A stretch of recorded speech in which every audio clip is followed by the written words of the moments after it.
예스티를 했는데 이 회사가 실적이 현재 안 좋아가지고 각종 신사업을 마구 하는 회사인데 그 신사업 중에서 특히 제일 좀 파이가 크다고 싶은 게 고압수소 어닐링 시장이라서 그 시장 진입 가능성 중심으로 살펴보도록 하겠습니다. 그래서 지금 잠깐만요.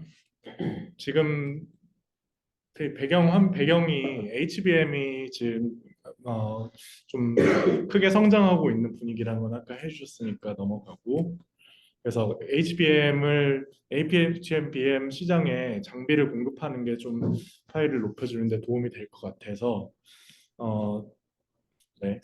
하이닉스가 우선 지금은 하고 있지만 삼성전자도 지금 캐펙스 투자는 하고 있고 24년 초부터는 만들 것으로 예상되고 있고요. 그래서 HBM이 아무튼 D램을 수직으로 적층한 구조인데 그걸 더 많이 적층하는 방식으로 이루어질 거인데, 그거와 동시에 반도체 미세화도 어, HBM 나오기 전부터 계속 트렌드였는데요. 그게 왜 그러냐면 성능을 향상시키기도 하고 동일한 웨이퍼를 가지고 더 많은 횟수의 다이를 생산할 수 있어가지고 가격 인하를 할 수 있다는 점 때문입니다. 그래서 HBM이 나오기 전에는 미세화가 가장 큰 메가 트렌드였는데 그걸 너무 진척하다 보니까 연구비가 너무 천문학적으로 올라가다 보니까 요즘은 후공정적 전환 추세가 됐고 HBM도 그런 추세에서 나온 것 같아요. 그런데 HBM이 수율이 아까 말했듯이 낮기 때문에 미세화를 통해서 생산성을 보완해야 되기 때문에 미세화 역시도 여전히 진행할 것으로 보입니다. 참.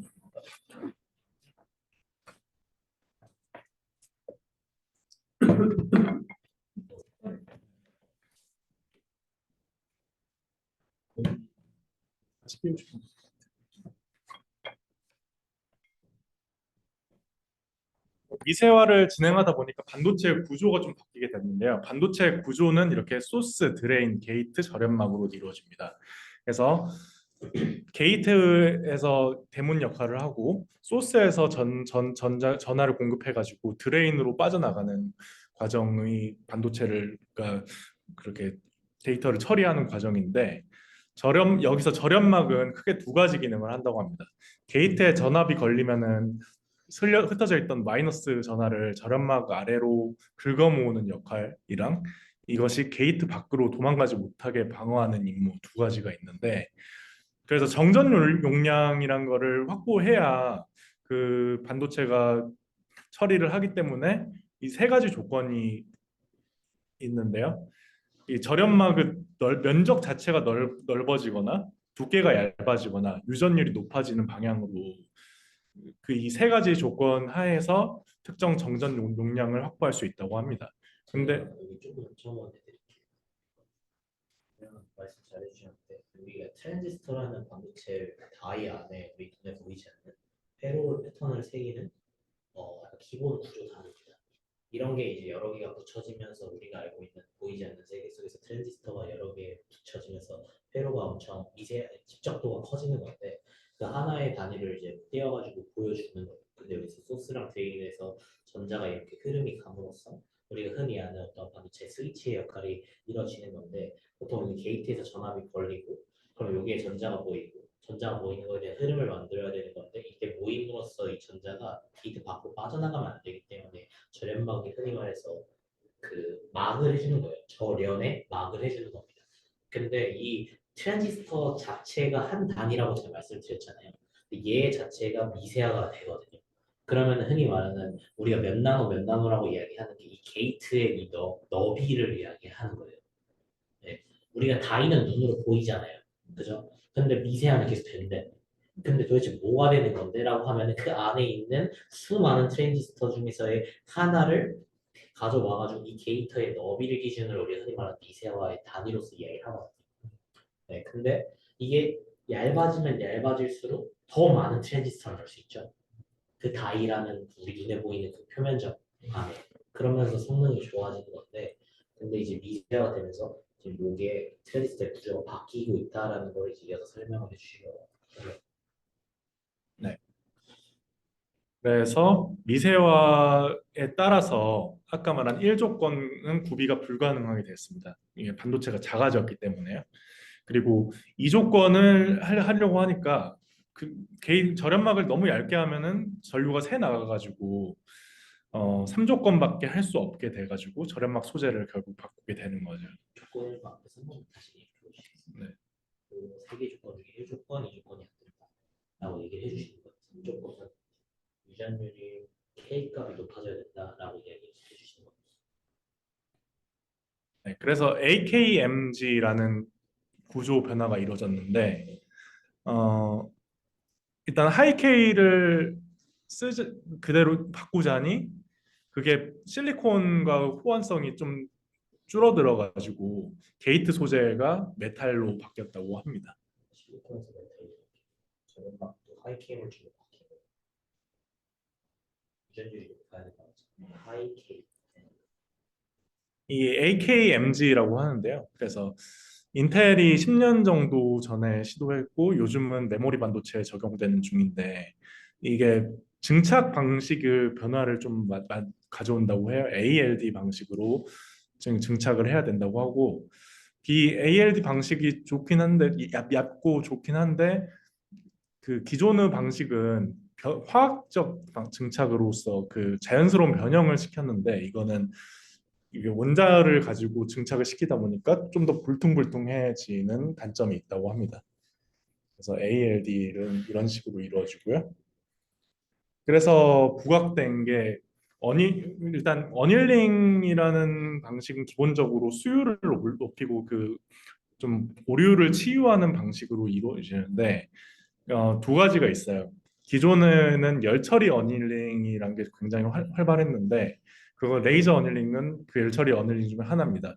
그 어닐링은 이온 주입 및 확산 다음 공정으로서 이온을 주입했을 때 결함이 생기는데 그것을 가열하고 나서 다시 냉각해서 어, 이, 이 결함을 치유하는 건데 이온을 이렇게 주입을 해야 반도체가 전기가 흐르게 되는데 그 이온이 한쪽에 치우치거나 너무 깊게 위치하면은 결함이 생겨가지고 그거를 치유하기 위한 것입니다. 그래서 열을 가해서 냉각을 시킴으로써 격자 구조 재정렬을 일으켜서 가지고 수율과 퀄리티를 증가시키고자 하는 거고 오늘 주제인 수소 어닐링은 그와 좀 다른 다른 이유로 쓰이는 공정인데요. 아까 처음에 봤듯이 반도체 위에 이 산화막을 놓는 방식으로 돼 있기 때문에 반도체 실리콘 이 위에 실리콘과 실리콘 산화 방식이 각기 다른 구조를 가지고 있기 때문에 표면 결함이 생긴다고 해요. 그래서 그 표면 결함을 제거하고자 하는 목적입니다. 근데 하이케이 소재의 경우에는 기존 방식보다 표면 결함이 더 증가하기 때문에 이 수소 어닐링의 필요성 또한 부각되고 있고요. 특히 메탈로 아까 바꿨다고 했는데 고온은 450도 이상에서 변형이 일어나기 때문에 어, 더욱더 고압 저온 어닐링이 필요하다고 합니다. 그래서 시장 규모는 현재 2천억 정도 되는 것 같고요. 네, 수소 어닐링은 현재 HPSP라는 회사가 독점을 하고 있습니다. 그래서 영업이익률이 60% 정도 되고 있고요. 주로 비메모리 반도체에서 니즈가 발생했었는데 메모리 반도체도 최선당 공정에 들어가면서 이 HKMG는 보편화될 것으로 보입니다. 그래서 수소 어닐링은 이렇게 수소로 결함을 치환해가지고 댕글링 본드를 없애는 건데요. 그래서 기존 수소 어닐링 시장을 독점하고 있는 HPSP 재무제표는 이런데 시장이 확대가 굉장히 잘 되고 있어요. 그래서 왜 그러냐면 첨단 일단 추가 매출은 계속해서 이렇게 이뤄질 것 같고 24년에는 천억이 더 늘어날 것 같은데 그래서 시총 4조 2천억을 가지고 있다고 합니다. 현재 HPSP가 독점을 하고 있기 때문에 그래서 파운드리 위메모리의 경우에는 주문형 위탁 생산이기 때문에 그 투자 방식이 신규 공정을 더해지는 방식으로 이루어지기 때문에 신규 장비의 투입성이 좀 가능성이 낮아지는 데 비해서 메모리 반도체는 수율을 높이고 가격 성능비를 높이는 방식으로 이루어지기 때문에 좀 더 이 신규 장비의 투입 가능성이 높아서 더 이 시장에 의미가 있다고 볼 수 있고요.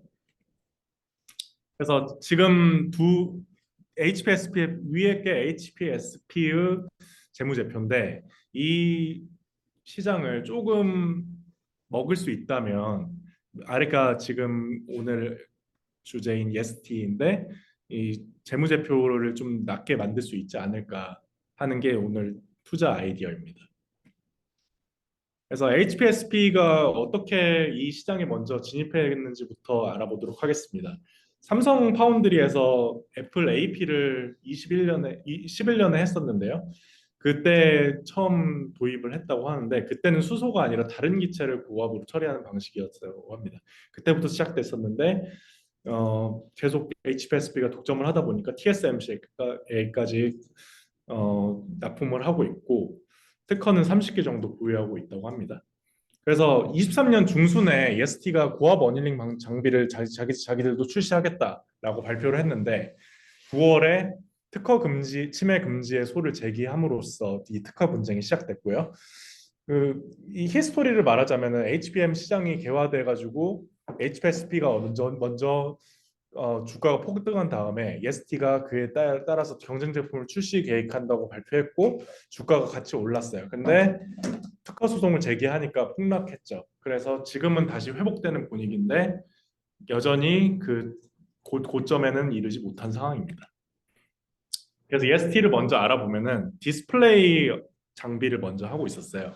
열과 온도를 다루는 데 좀 특화되어 있는 기업이고 디스플레이 업황이 둔화하게 됐기 때문에 이렇게 영업이익이 좀 안 좋았었고 어, 세훈님께서 말씀하셨지만 전력 반도체를 자회사를 가지고 있었는데 그게 성장을 할 것으로 기대되는 회사였는데 SK에 팔아버려서 시장에 실망을 안긴 전력이 있습니다.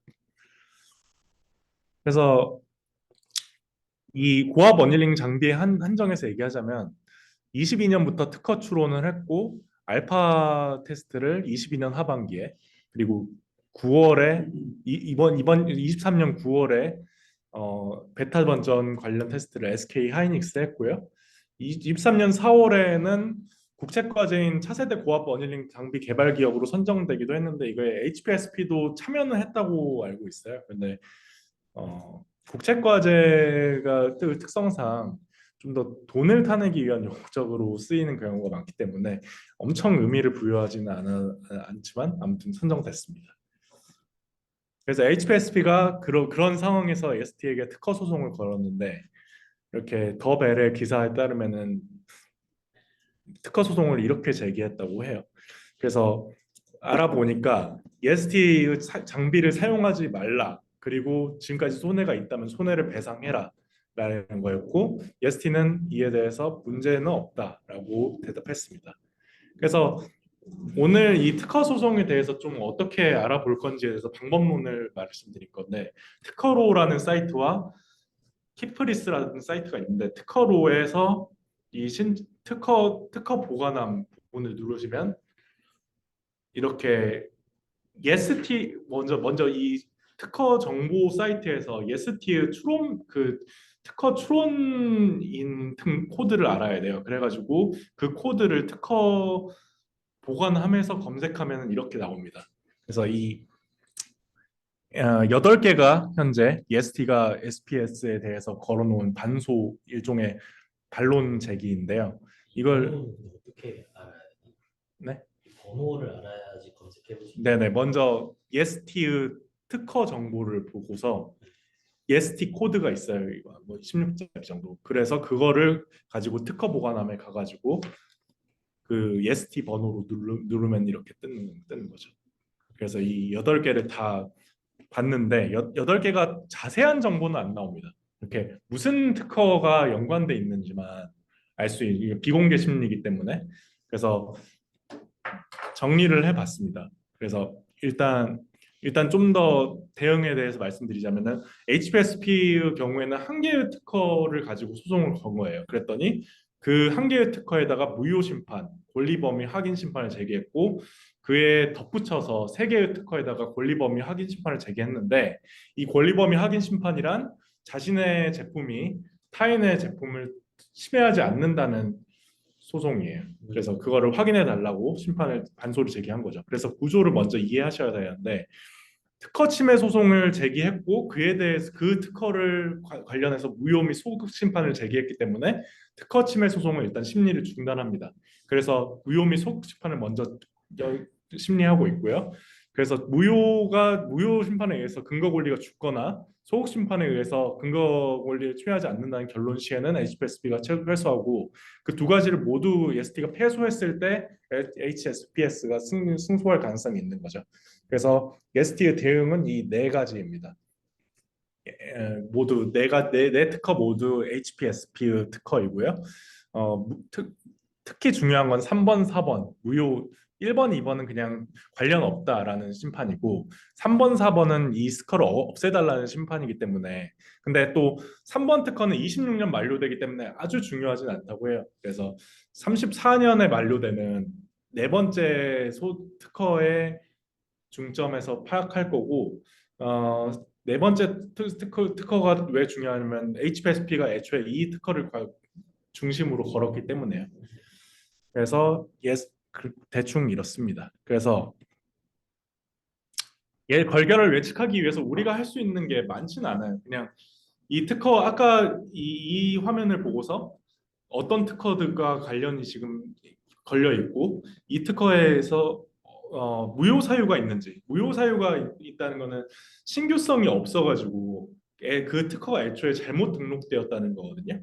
그런 건 있을지 그리고 두 번째는 만약에 그 특허가 제대로 된 유효한 특허더라도 특허 권리 범위에 속해 있지는 않을지 어쩔지 이런 거를 보고서 그냥 추측을 해보는 수밖에 없습니다. 그래서 방법론은 대충 이래요.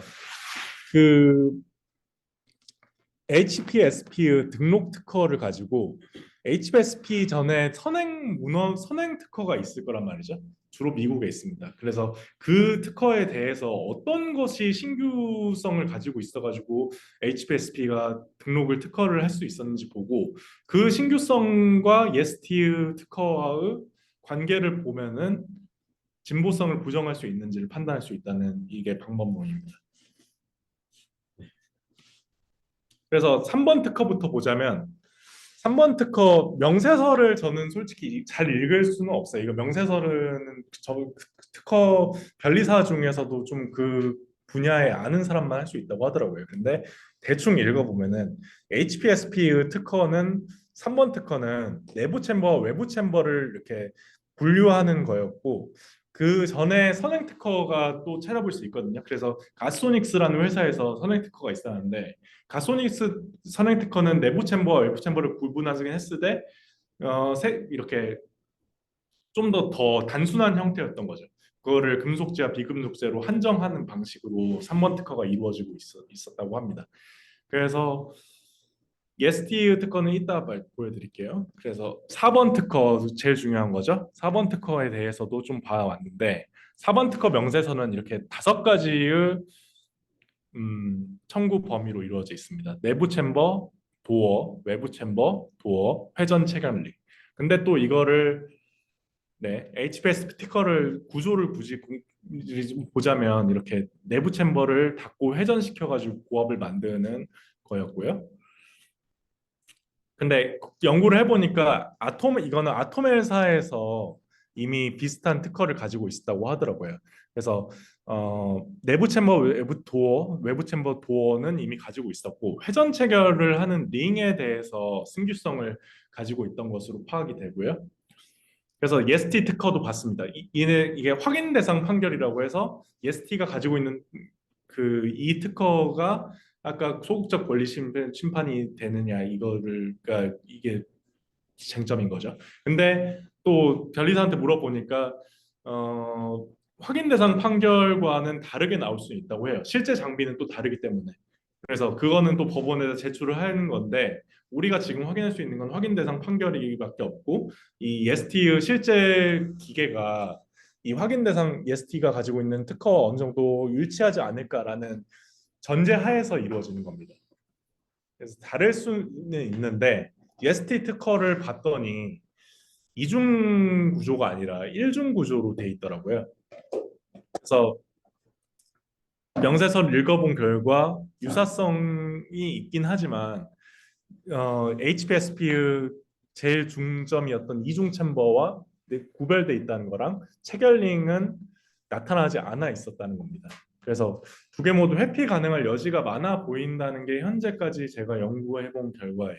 그러니까 아까 자원특허에서의 기존 선행 특허가 있는데 그거와의 신규성이 있었던 게그 회전 네네. 딱좀 네네. 있고 그거였는데 여기에는 내 특허에는 없었고요. 네네.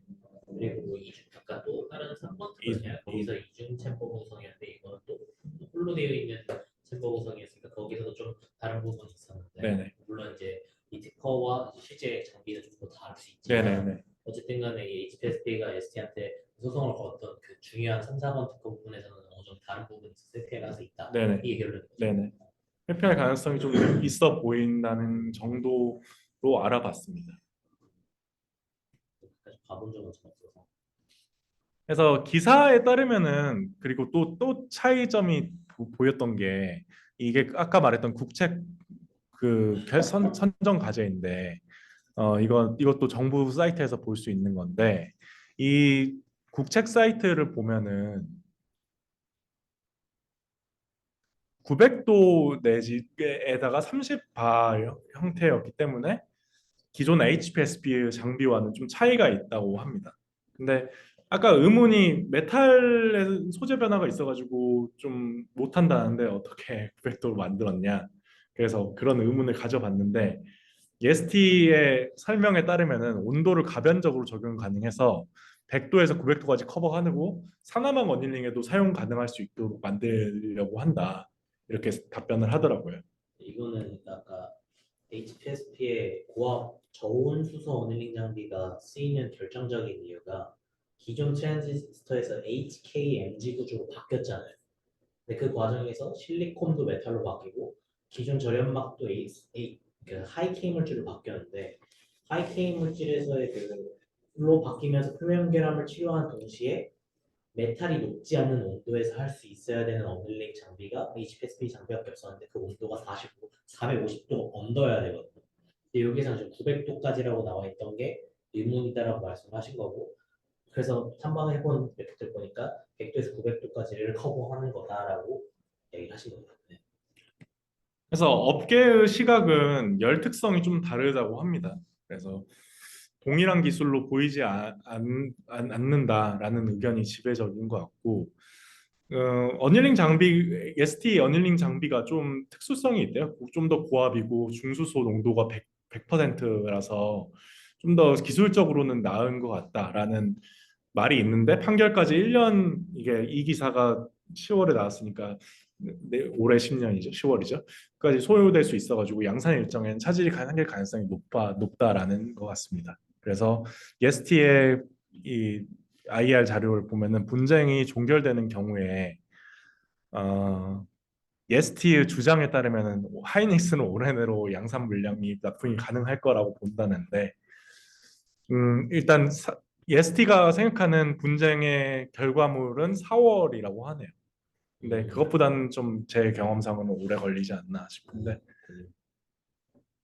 그래서 멈춰 있다고는 합니다 지금. 6개월 만에 되긴 어렵다 이 말씀이시죠? 네네. 네. 지금까지 뭐 판결문을 보면 한 1년은 항상 걸려오지 않았나. 네, 예스티가 좀 과거가 있는 회사라서 우려가 있어요. 예스파워 테크니크를 가지고 있었고 그거를 유상증자를 이상한 행동을 JT웨이라는 기업을 지분을 취득하고 좀 시간을 끄는 이상한 행동을 했다고 합니다. 그러다가 몇 달 뒤에 SK에 그 예파텍을 판매해 버린 거죠. 이상 프로그램 진짜 없잖아.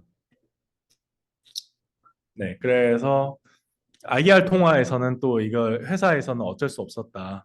650억을 또 투자하기에는 힘들었다라고 하는데, 네. 그래서 전환사채를 가지고 또 좀 장난을 하는 회사라고 합니다. 시비 발행을 통해서 앞에 시비 상환을 하고 대주주는 싼 가격 콜옵션 행사해 가지고 지분을 늘린 과거가 있고요. 그 전환사채는 아직도 남아 있는데 1,200원, 지금 2만 원 좀 넘거든요. 그래서 낮은 가격에 속하는 물량이 나올 수 있어가지고 이 점은 리스크로 볼 수 있습니다. 4월 19일부터 네네. 전환이네요. 네. 아마 그 물량 가능성이 있습니다. 네. 그리고 그때 장난질을 했을 때는 심지어 리픽싱 조건이 상향 조건이 없었어요.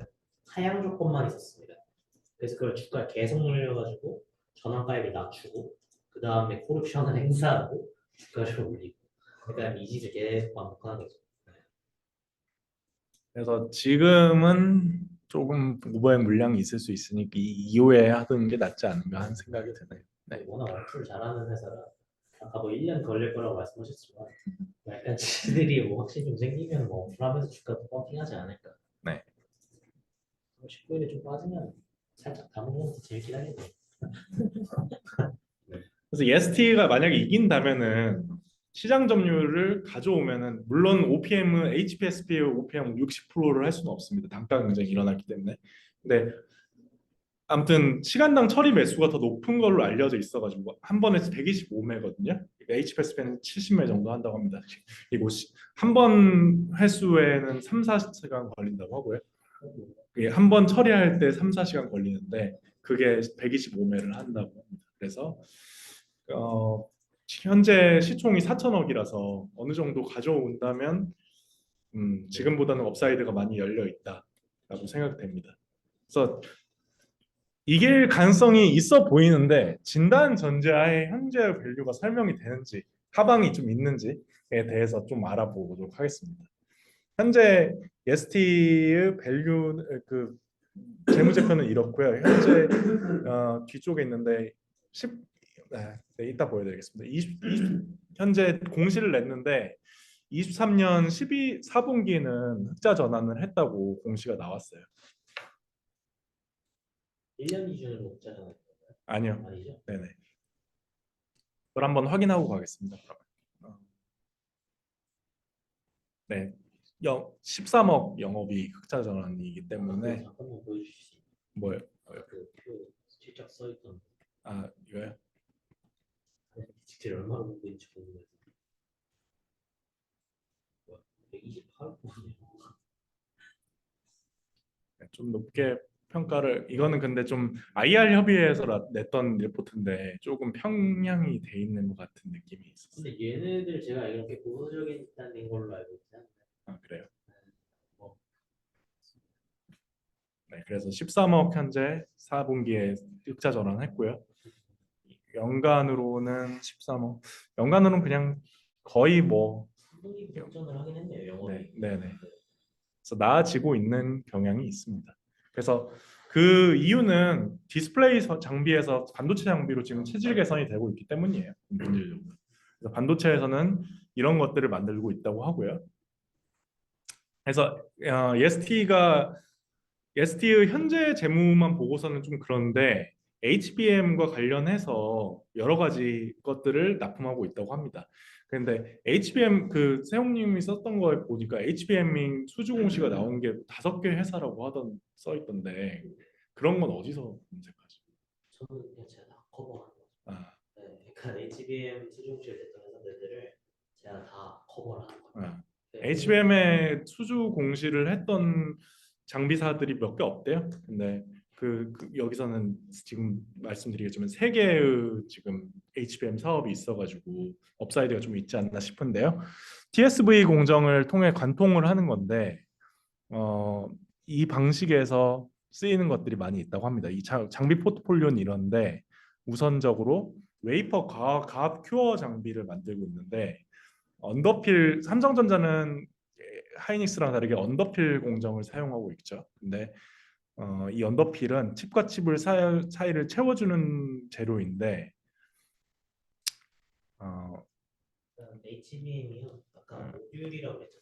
근데 이거를 사실상 적층만 끝이 아니라 우리가 보는 칩은 검정색이잖아요.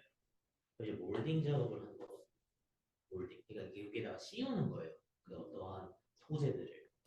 그래야지 이게 외부로부터의 뭔가 먼지나 충격이나 이런 것도 방어를 할 수 있잖아요. 그 안에 있는 다이 칩이 이해 가나요?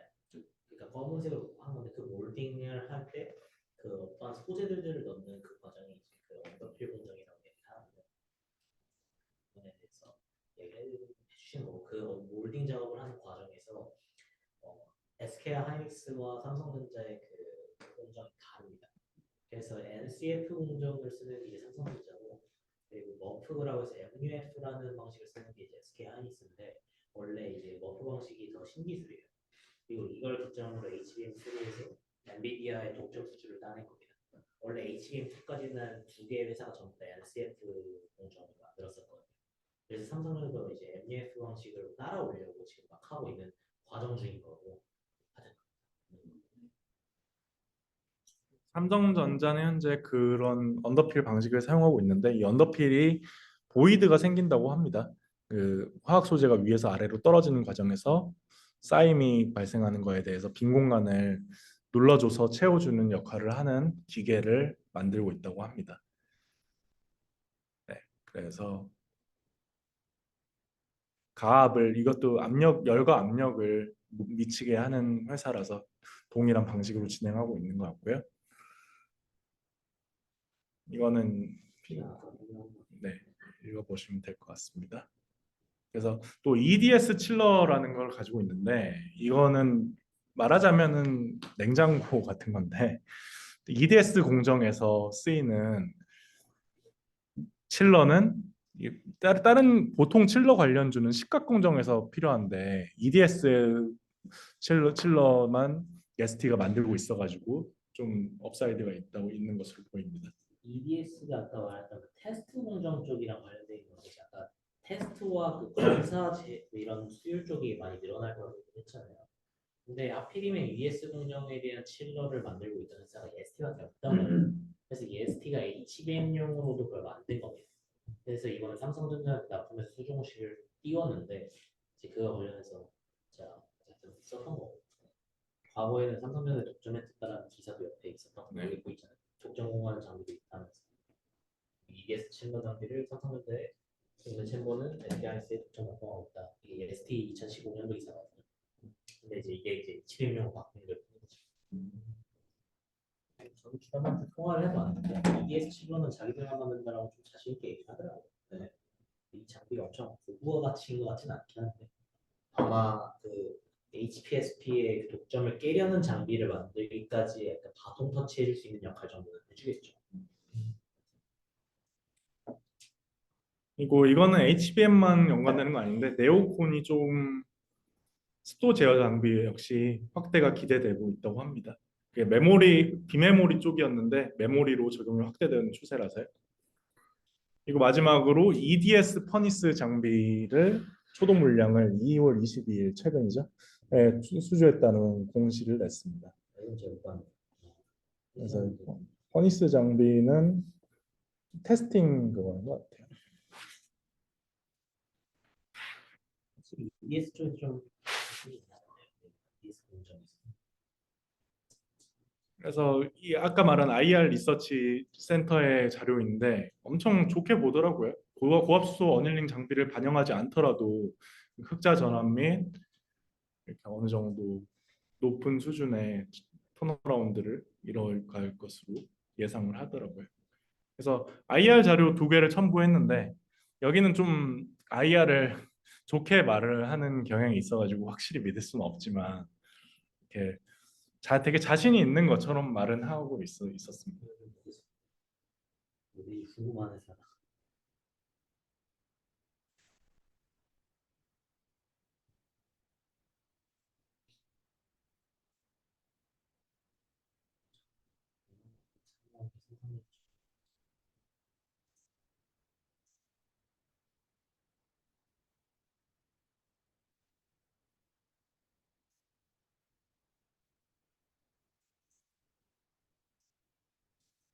제가 이거 분석하면서 ST 아쉬웠던 게 그때는 퍼니스 장비가 안 나왔어요.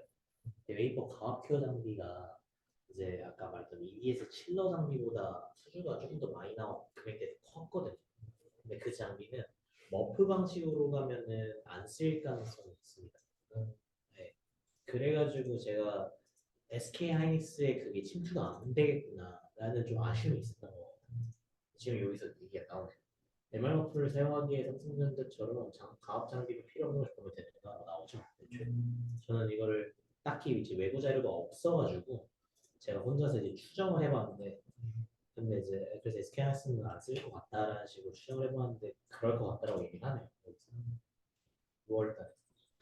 그래서 발주받은 장비 근데 이거 SK하이닉스한테서 줄 거예요. 당연히. 네. 그러면 좀 유의미하네요. HBM은 어쨌든 간 양사한테 둘 다 팔 수 있는 장비가 존재한다는 겁니다. 근데 혹시 근데 그 부분은 좀 리스크일 수도 있긴 합니다. 왜냐면 삼성전자 머프를 만약에 성공시켜 그럼 삼성전자도 가압큐 장비가 필요 없을 수도 있죠.